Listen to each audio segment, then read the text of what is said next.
지금 오늘 영상 촬영할 콘텐츠는요, 견적서 공개입니다.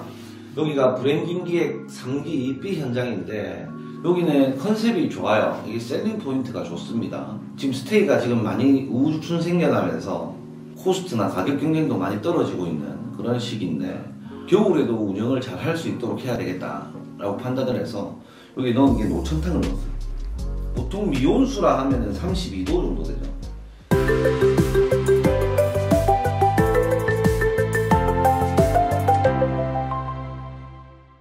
자, 안녕하십니까. 미치아미신가 강성현 아키우노TV 박대표입니다. 반갑습니다. 머리가 엉망입니다. 조금 이해를 좀 해주세요. 좀 작업을 오래 한다고 얼굴만 부탁시고 또 나와가지고 머리만 대충 감고 나와가지고 좀 이해를 해주시기 바라면서, 지금 오늘 영상 촬영할 콘텐츠는요, 견적서 공개입니다. 여기가 브랜딩 기획 3기 B 현장인데, 지금 3번 연속 견적서만 지금 나가고 있어요.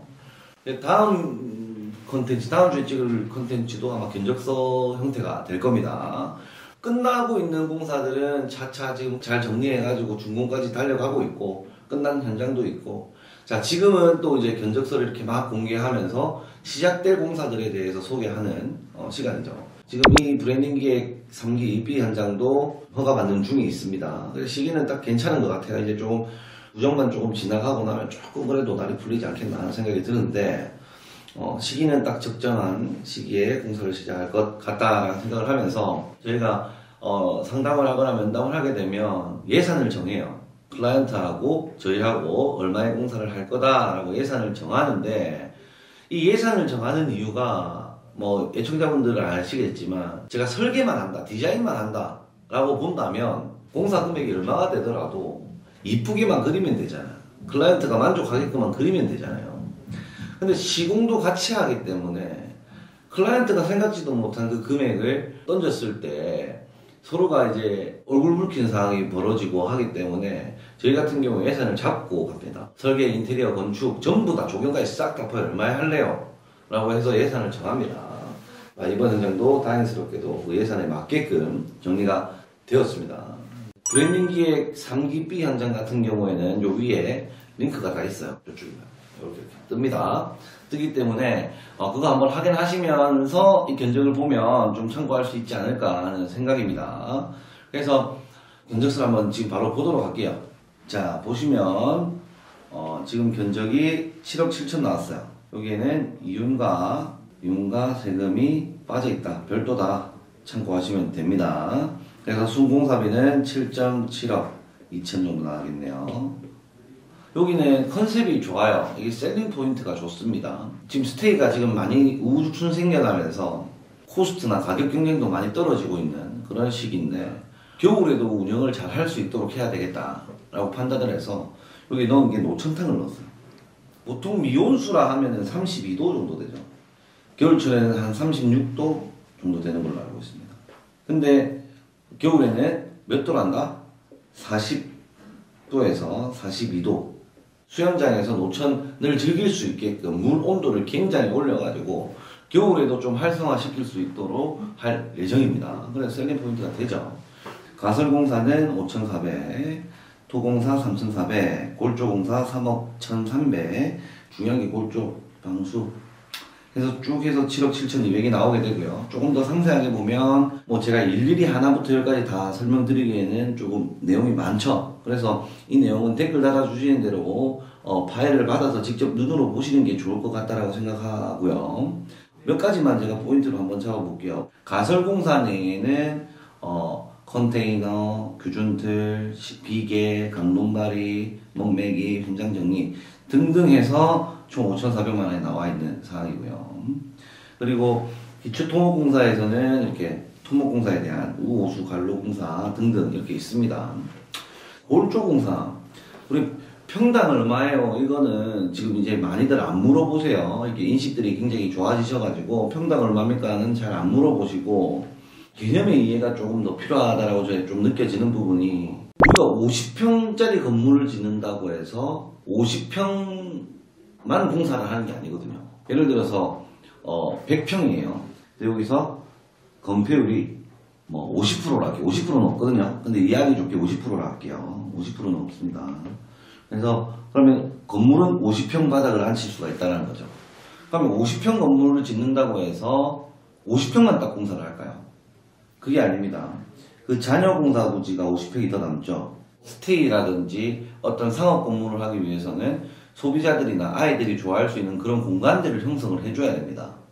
자, 그러면 잔여 부지 50평 남은 곳에다가 주차장도 만들고 뭐 다른 어떤 시설, 잔디를 깔든지 조경을 하든지 뭐 띄워놓을 수 있는 공간을 만들든지 그렇게 하게 돼 있어요. 그래서 건물 50평에 대한 평당가를 잡아내기는 조금 어렵다, 사실상. 판단하셔야 되는 거는 100평짜리 건물에 50평 건물을 지었고 잔여부지 50평에는 무엇을 했는데, 어떤 걸 했는데 총 이 공사하는 돈이 얼마만큼 들었다.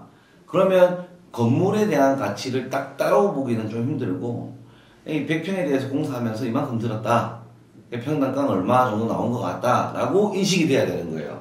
아니면은 건물에만 들어가는 비용을 확인을 시켜달라 그래서 확인을 해야 되는데 딱딱 구분 지어가지고 가기가 조금 애매한 거예요. 예컨대 설비공사, 건축 안에도 들어가죠. 건물 밖에도 들어가요. 그러면은 안에 하는 사람 따로, 밖에 하는 사람 따로 해서 견적을 받아서 공사하진 않거든요. 그러면 설비업체에서 안, 밖으로 다 하는 거예요. 그럼 안에는 얼마, 밖에는 얼마, 이렇게 또 손을 딱 그어야 되는데, 그게 좀 사실 힘들어요. 그냥 다 이거 해가지고 견적서를 받아요.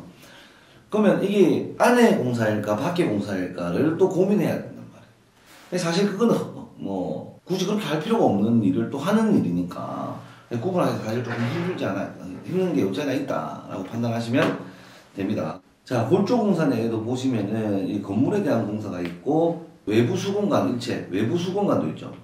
골조 공사, 건물 공사가 이만큼, 외부 수공간 공사가 이만큼 들어간다라고 보시면 됩니다. 그리고 B 현장 같은 경우에는 옹벽이 굉장히 많아요. 건물을 싹 다 갈았단 말이지. 이 담벼락 안으로 모든 게 다 들어와 있어요. 그렇기 때문에 벽체가 많습니다. 브랜딩 기획 2기인가요? 2기 A 현장이었나? 그 현장 같은 경우에는 옹벽이 거기도 어마어마하게 많습니다. 건물을 다 가리는 건 아니고 땅이 좁았기 때문에 골목골목 이렇게 찾아서 건물에 진입할 수 있게끔 돼 있기 때문에 옹벽이 굉장히 많아요. 저희 회사가 그리는 그 어떤 특징이라고 볼 수 있는데, 이원 현장 같은 경우에도 벽체가 좀 많다. 그래서 골조 값이 다른 현장보다 일반적인 건물보다는 조금 비싸다라고 보시면 됩니다. 그리고 여기 수장공사가 있고요. 타일공사. 여기 같은 경우에 조경 비용이 상대적으로 적다. 왜냐면 이 땅이 이렇게 있으면 건물을 이런 식으로 다 덮었단 말이에요. 조경 들어갈 곳이 많이 없어요. 조경 들어갈 곳이 조금밖에 없기 때문에 조경 금액이 조금 싸다라고 생각하시면 됩니다. 자, 이렇게 해서 브랜딩 기획 3기 B 현장에 대한 견적서를 공개했는데요. 지금 또 진행하는 현장도 있고 마무리되어 가는 현장도 있기 때문에 원가 공개를 할 시점이 또 올 것 같아요. 곧 원가 공개도 지금 또 내리길이 달아서 쭉쭉쭉 해야 되는 상황입니다. 딱딱딱 해야 되는 상황입니다. 그리고 3D에 대한 문의가 굉장히 많아요. 그래서 3D 관련해서 허가가 난다, 안 난다, 뭐 이런 얘기가 있는데 다 방법이 있어요.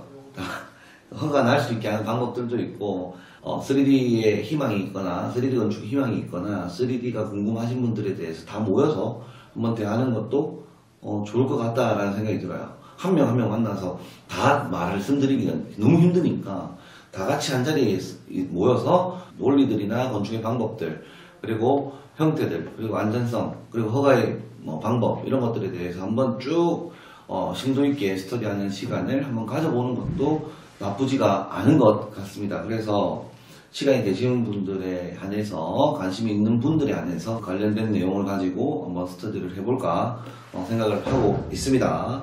그 일정이나 스터디의 모임 시간들은 저희가 클라이언트들의 어떤 의중을 확인을 해서 일정을 전체적으로 다 잡아보는 게 좋지 않겠나 하는 생각이 듭니다. 자, 이상으로 이번 영상 마치도록 하고요. 구독과 좋아요, 알람 설정까지 부탁드리겠습니다. 감사합니다.